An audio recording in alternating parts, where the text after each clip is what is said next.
क्या है, एक प्यारी सी सुबह का आगाज़ करते हैं अपने दिन के काम शुरू। सबसे पहले तो है ब्रेकफ़ास्ट बना लेते हैं और आज मैं कुछ आपको टिप्स भी बताऊँगी। वीडियो में लास्ट तक बने रहिए। अस्सलाम वालेकुम, उम्मीद करती हूँ कि आप सब ठीक-ठाक होंगे। मैं भी अल्हम्दुलिल्लाह खैरियत से हूँ। जी, सबसे पहले बना लेते हैं ब्रेकफ़ास्ट। अब आप कह रहे होंगे कि ये छोटी-छोटी रोटियाँ मैं क्यों बना रही हूँ? ये माशाल्लाह से मेरे 2 शहज़ादे हैं। वो 2 शहज़ादों में से एक शहज़ादे ने बोला है कि मैंने मम्मा रोटी खानी है कढ़ी के साथ और दूसरे शहज़ादे ने बोला है मम्मा मैंने पराठा खाना है। तो एक शहज़ादे को माशाल्लाह से अल्लाह ताला नज़रे बद से बचाए, एक को पराठा बना के दे रही हूँ और एक को सादा रोटी। उन्होंने मतलब नाश्ते में जो है ना मुझे रात को ही बोल दिया था कि मम्मा हमने ये खाना है। तो मैं फिर जैसे ही बच्चे उठे तो मैंने उनका जो है ना ब्रेकफ़ास्ट रेडी कर दिया। सबसे पहले जो है ना घर के पहले काम शाम कर लेते हैं, उसके बाद फिर सालन वगैरह बनाएँगे, रोटी बनाएँगे और साथ-साथ ही मैं आपको कुछ टिप्स भी बताऊँगी। सुबह अर्ली मॉर्निंग ही जब हम उठ जाती हैं ना ख़वातीन, तो हमारे आधे सारे काम हो जाते हैं। जैसे घर में जितना बिखराव है वो हम साथ-साथ समेट लेती हैं, बर्तन समेट लेती हैं और इस तरह से जो मतलब सबसे पहले जो बेड बनाना होता है, हम अगर उसे भी समेट लें ना, तो हमारे बहुत सारे काम जो है ना वो सिमट जाते हैं। और सुबह अर्ली मॉर्निंग ही मैं बच्चों के कपड़े भी प्रेस करके रख देती हूँ ताकि बच्चे जो है ना क्योंकि गर्मी में पसीने में कपड़े ख़राब हो जाते हैं। और मैं अपने बच्चों को प्रेस किए बगैर कपड़े नहीं पहनाती। हाँ, ये बात अलग है कि चलें रात को सोना है तो बगैर प्रेस किए पहना दिए। वैसे मैं अपने बच्चों को जो है ना प्रेस करके पहनाती हूँ और प्रेस करके पहनाने के लिए यही है कि मैं सुबह ही अपने टाइम निकाल लेती हूँ और बच्चों को जो है ना वो कपड़े प्रेस करके दे देती हूँ।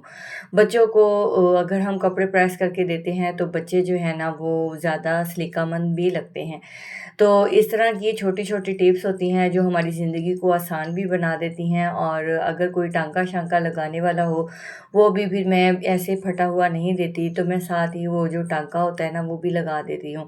क्योंकि फटे हुए कपड़े अगर बच्चे पहनेंगे तो इससे माँ-बाप की ही इज़्ज़त पे आँच आती है और वैसे भी बच्चा अच्छा भी नहीं लगता।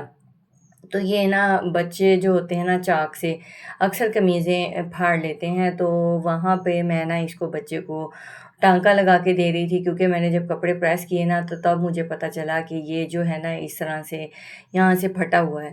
तो मैंने सोचा कि अब इसको प्रेस तो मैंने कर लिया है और इसको ना मैं साथ-साथ ही ना टाँका लगा देती हूँ ताकि बच्चा पहन ले और बुरा ना लगे। तो जी, घर के सारे काम कर लिए थे, पोछा लगा लिया था, साफ-सफाई कर ली थी, सारी चीज़ें, सारे काम कर लिए थे। तो सबसे पहले जी हम बना लेते हैं दाल। दाल के लिए जो बेसिक मसाले होते हैं, उन्हें ही तड़का लगाया है।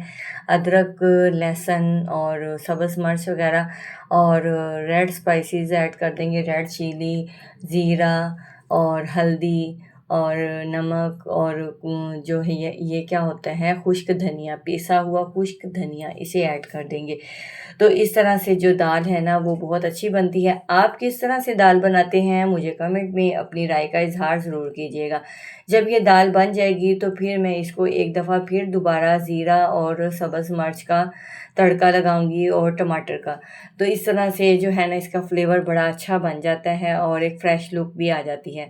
और जब दाल बिल्कुल रेडी हो जाती है उस वक़्त मैं काली मिर्च पीसी हुई वो स्प्रिंकल कर देती हूँ और कभी-कभार दाल भी बना लेनी चाहिए क्योंकि सब्जियों से भी इंसान तंग आ जाता है, जैसे तोरियाँ ये वो। और इसी तरह से आटा गूँधा हो, सालन बना हुआ हो और पोने वग़ैरह जो है ना वो मैंने वॉश कर लिए थे साथ ही, वो भी मैं ज़्यादा गंदे नहीं होने देती और इस तरह से ना मेरी लाइफ़ ईज़ी हो जाती है। तो इस तरह का ये छोटे-छोटे सलीके होते हैं, बर्तन होते हैं, उन्हें अपनी जगह पे फ़ौरन से उन्हें अपनी जगह पे पहुँचा दिया जाए, उन्हें फ़ौरन से वॉश कर दिया जाए। जहाँ से चीज़ उठाई है, उसे वहाँ पर रख दें तो कम मेहनत लगती है लेकिन सलीका ही सलीका नज़र आता है। तो जब मैं बच्चों के कपड़े प्रेस कर रही थी तो कुछ कपड़े ऐसे थे कि जो कि मैंने कहा कि चलिए मैं प्रेस करके रख देती हूँ, कभी-कभार अर्जेंट कहीं जाना पड़ जाता है या अर्जेंट ही पहनने पड़ जाते हैं तो वो ना काम ईज़ी हो जाता है। तो मैंने जो है ना बच्चों के कपड़े भी प्रेस करके कुछ रख लिए थे जिसमें मुझे बाज़ू का टेंशन नहीं होती कि कहीं जाना है तो फ़ौरन से बच्चों के कपड़े निकाल के दिए और पहन लिए। कभी ना भी जाना हो तो कभी टाइम ना लगे जैसे कपड़े धो रहे हैं या कोई मेहमान आ गए हैं, टाइम नहीं मिला, तो इस सूरत में मैं बच्चों को ये हैंग किए हुए कपड़े दे देती हूँ कि बच्चे ये वाले कपड़े पहन लो। आप भी क्या अपने बच्चों को कपड़े प्रेस करके पहनाते हैं या इसी तरह से ही पहनाते हैं? और दूसरा, अगर मेरी वीडियो आपको यहाँ तक अच्छी लगी है तो वीडियो पर कमेंट भी कीजिए।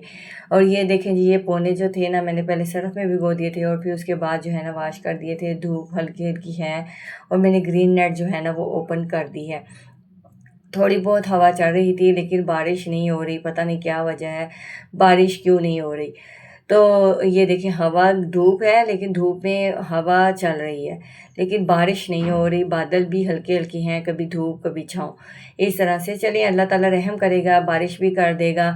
और मेरे चैनल को सब्सक्राइब भी लाज़मी कर दीजिए ताकि मैं और आप एक फ़ैमिली की तरह रह सकें और अपने मसले मसाइल जो हैं वो डिस्कस कर सकें। तो जो है ना, आपको मेरी वीडियोस कैसी लग रही हैं ये भी आपने ज़रूर बताना है। मैं डेली बेसिस पे आपके साथ कोई ना कोई रेसिपी ज़रूर शेयर करती हूँ। आप को मेरी वीडियोस में जो रेसिपीज़ हैं वो कैसी लग रही हैं, क्योंकि हर इंसान का अपना एक तरीका होता है, अपना एक अंदाज़ होता है।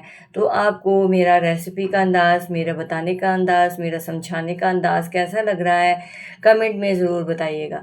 वैसे जिस दिन कपड़े धोने होते हैं ना, उस दिन तो बैंड ही बज जाती है, लेकिन ये है कि अगर हम अर्ली मॉर्निंग कपड़े धो लें तो थोड़े से काम जो है ना वो ईज़ी हो जाते हैं और कपड़ों को समेट लिया जाए, उन्हें बिखरा हुआ ना रहने दिया जाए, तो भी हमारे काम सिमट जाते हैं। और बर्तन जो होते हैं ना रात के, अगर हम धो के सोते हैं तो सुबह नाश्ते में भी हमें मसला नहीं होता और हमारा नाश्ता जो है ना वो ईज़िली बन जाता है। ये जी किचन के बाद के मनाज़र थे, जो कि खाना-शाना बनने के बाद सफाई हो चुकी थी, और जब किचन साफ़ होता है वो बहुत ही ज़्यादा खूबसूरत लगता है। आपको मेरा किचन कैसा लगता है कमेंट में ज़रूर बताइएगा। है तो रेंटेड हाउस, चले कोई बात नहीं, अल्लाह ताला कभी हमें अपना भी घर देगा। और जितने मेरे बहन भाई मेरी वीडियो को देख रहे हैं, अल्लाह ताला आप सबको अपना घर दे। दुआओं में याद रखना। अल्लाह हाफ़िज़।